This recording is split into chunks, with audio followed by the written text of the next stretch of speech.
Okay, so in this video we're going to talk about contracts. We already talked about rates. So I feel like the contract's pretty straightforward.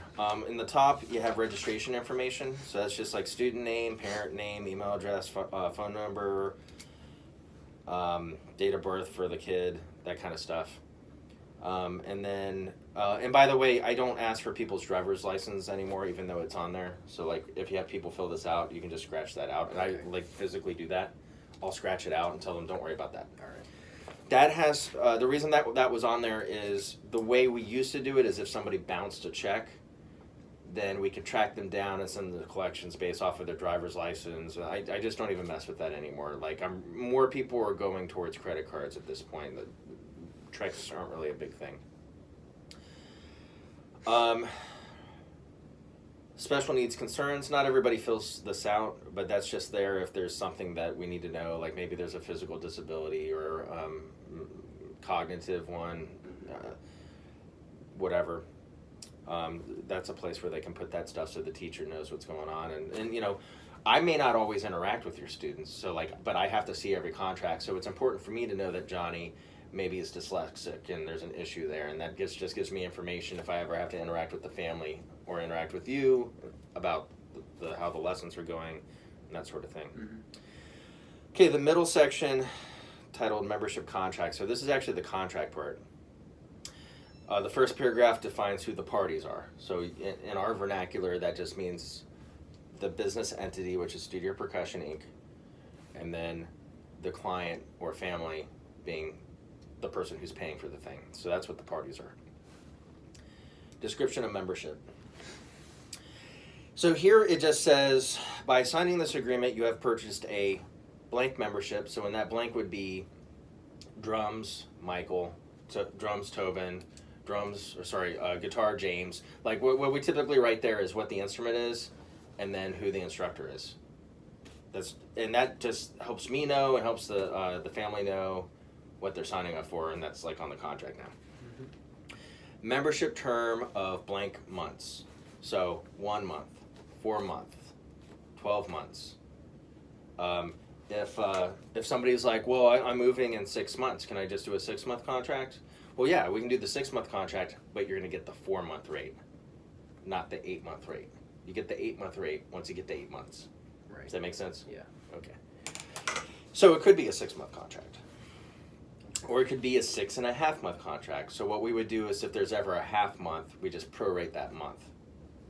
So if somebody's paying $100 a month, and then like the last month they're only going to be there for half of the month, then we would charge them $50 instead of $100. Okay. Does that make sense? Yeah. Okay. Some people get confused by that. That makes sense. So membership rate of X amount of money. So that's obviously where you put the dollar amount there that they're going to pay every month. Beginning, the starting date, ending, the ending date. So if they're doing a 1-month membership and it starts January 1st, then it would end January 31st. Okay. If somebody's doing a 12-month membership, and let's say, just to make it a little more tricky for you, let's say somebody's starting a 12-month membership December 1st, 2018. Well, then that would mean that it would end November 31st, or whatever the last day in November is. I think it's usually 30. I don't know. Whatever the last day of November is, 2019. Okay. So you cover December, January through November, and then it's time to renew the contract if they're going to renew. So that's pretty straightforward stuff, right? Mm-hmm. Okay. If somebody starts in the middle of a month and they're signing up for like a 4-month, 8-month, or 12-month contract, what I really try to encourage instructors to do is prorate the first month so that their first full billing month is the next first. Okay. So let's say they're starting in the middle of August. So prorate August, so they pay whatever's left in August, and then they pay the full amount starting in September. And that way everybody has the same billing period.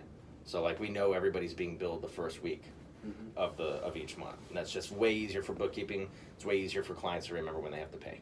Okay. Okay, next section. Membership dues, so it just describes when things are due. So it's due the first of every month, and then it says so on and so forth when it's late. And then it says what happens if you're late, and then there's a right of cancellation. It talks about what happens if you want to cancel your contract. And basically what we do is if somebody cancels their contract, then they have to pay 50% of whatever's left on the contract that's due. Okay. Or $300, whichever is less. That's what it says. So somebody signs up for a year, they do 1 month, and they're like, I'm not digging it. Well, they're going to be liable for the other 11 months. They have to pay half of that. And they don't want to. Like, nobody wants them. I don't want them to. But that's why we have it there. We don't want people signing up for 12 months because it looks cheaper. We want them to sign up for 12 months because they're actually going to make that commitment. Yeah. Then you got signatures. You got staff signatures, so that's where your signature is going to go. You're not legally bound to any of this. You're just saying that you saw this and you received it. That's pretty much all that's saying. And that you went over it with your client. When they sign the buyer part, though, that's important. They're making an agreement to fulfill this thing. Mm-hmm. Hey, man, you can go on in there and warm up. I'll be there in a few. Shut the door, please, though. Yeah, I will. Thanks. And then at the bottom, it says credit card on file. When somebody's doing a trial membership, we don't ask for this because they're going to pay up front for that first month, however they're going to pay. Cash, check, credit card. I prefer credit card. Credit card's a lot easier to deal with when it comes to bookkeeping and receipts and this sort of stuff. It's all in the digital, ethereal world. So it's easy to find stuff if you need to find stuff. Cash likes to disappear sometimes. Can't always explain it. Like sometimes an instructor will put cash in their pocket, forget it's there, lose it, drop it on the ground, whatever. Like once cash is gone, it's gone. You can't really easily replace that or track it down. A check, you can kind of trace a check, but if it bounces and then you can't get a hold of the person that wrote the check, then you're kind of screwed. Yeah. And it's not worth going through all the effort of trying to track them out and the legal processes because it would go to like small claims court, and it's just not. You're gonna spend more money on court costs than you would on the money that you're trying to get out of it. So credit card's really where it's at. But for the first month, the trial month, we don't ask for it. If somebody's signing up for the longer contracts, we encourage them to leave their credit card information here so we can automatically bill them every month, and then they have to check out this box at the bottom saying that they authorize that. Okay. Okay. Now, we don't have to, we don't like force them to have to do that, but we're kind of leaning towards that way of thinking now. So I strongly encourage them to. Okay. So when they sign up for a longer membership, I say, if you want us to just automatically bill you every month, most people are doing this. Fill your stuff out down here so we can do that. Then you don't have to keep up with it. We don't have to keep up with it, and there's no question about who's paying what and if it happened or if it didn't happen, so there's no disputes. And I'll go into detail about that if I need to. So pretty much with everything on the contract, I try to keep everything really simple. So, for example, I know we had 2 pens, and there seems to be one missing. Oh, nope, wait. Here, I'll take this. Yeah. So, here's what I do. It's up there. All right, here's literally what I do. And this makes it easy for them. I say, fill this out. I'll usually put a bracket on there. And then you fill this out. You're filling that out for them. They're not going to know what to put here. So you fill that out for them. For the membership contract detail. And then you go ahead and sign that. So you're going to go ahead and fill that out and sign there, and you're going to put a bracket here. Well, this is what I do. I put a bracket there so that it draws their attention to it. Mm-hmm. And then I circle this so it draws their attention to where they need to put a signature. And then if they're going to fill out their credit card stuff, I'll do that. And I'll remind them, please make sure you give us all the information that it's asking for here. If they leave off their zip code, I can't process their credit card. I have to have the zip code too. If they leave out the security code, I can't process the card. So I have to have all the details there. It's just name, expiration date, number of the card, security number, their billing address. I have to have the whole thing. So I hand this to you and you handle all the charges? Okay, so once you have them fill out the contract, what you're going to do then is you're going to make 2 copies of it. Okay. One of them's to give to the customer. One of them's for you to keep because I want you to have the same information. Mm-hmm. And you're going to put that in a safe place in a binder somewhere.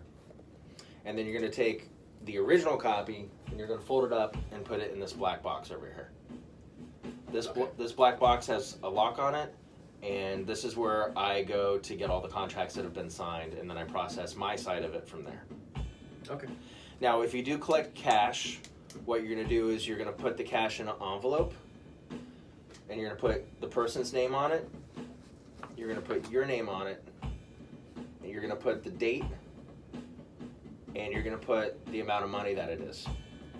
That tells me what this cash is for. There have been many times where people just put cash in the box and I have no idea who's paying for what. Yeah. I just have no idea. And that always causes problems later because I'll be like, hey, James, so-and-so doesn't look like they paid for this month. And he might be like, but they paid. I know that they paid. And I'm like, well, I don't know that they paid. I have no record of it. Was it maybe that $100 in cash I found in the box just floating around? James might be like, yeah, I think they did pay in cash. See, I think they did pay in cash. It doesn't fly. We don't operate on our poor memory. We operate on facts. Like, no, here's an actual piece of paper that says, an envelope with the money in it that actually says what it's for and when it happened and that kind of stuff. Yeah. If somebody writes a check, a check by itself is sufficient in there because I know who it is. But I like for the memo line to say who it's for because, like, if the dad or the mom have a different last name than the kid, which is a thing that happens a lot, then I can make that connection between the student and the parent or whoever's paying for the thing. So the memo says just studio percussion. Well, the memo line should say Johnny, September tuition. Okay. Or the person's name on it. Michael, September. You know, I just need to be able to know who they're paying for. Right. If it's a credit card, we'll have to talk about that after we're done with this. But if it's a credit card, right now we're processing everything through Square. I'm sure you're familiar with Square now. Yeah. So we'll get Square on your phone and set you up with our account. Yeah, I already got it. So that's all good.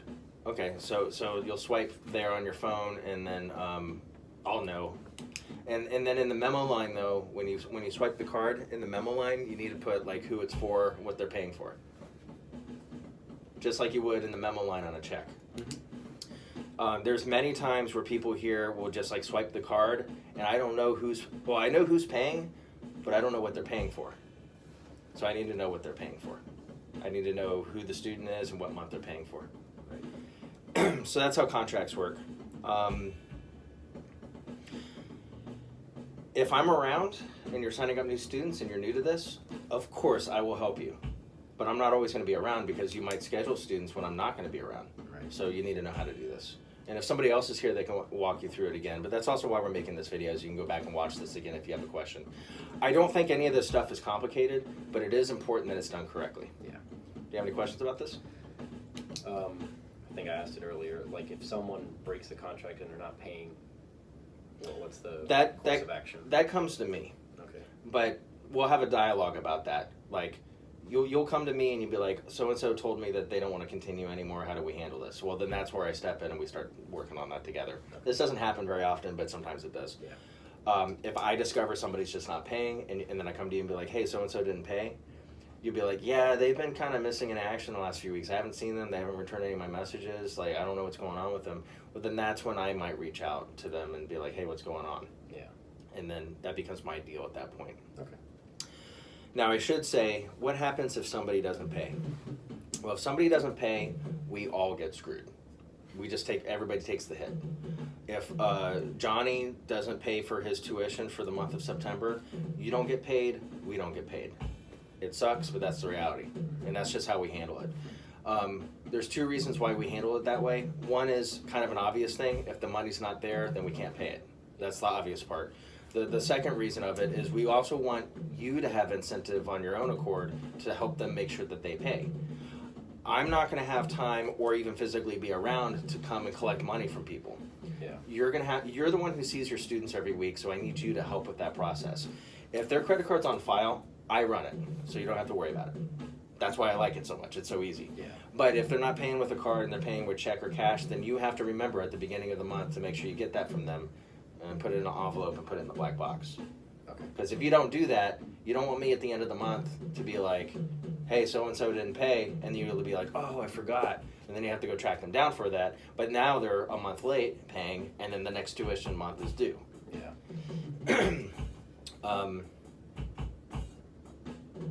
And it kind of goes back to that other thing too, is if they haven't paid, then I can't pay you that. So if you turn in your invoice, and let's say most people paid, but maybe there's like 1 or 2 people that didn't pay, well, you're going to get the amount on your invoice of the people who've paid. You're not going to get paid the other people's stuff until they get it in. Yeah. And so that's just how it works. And that's how we've been able to stay in business. These things happen, but you have to look at this not like you're an employee, because you're not. You have to look at it like you're a business partner, because that's what you are. So we work together to get you students and to service these people, but we're doing it all together. Right. It's a partnership. That's what it is. So we need everybody to help with the whole process for the process to work. And we've been in business longer than anybody else has in this town because of the processes we have in place. They're fairly simple, straightforward processes, but they have to be followed. Any other questions about this? That's all. Okay, cool. Turn this off. Let me see how I'm doing.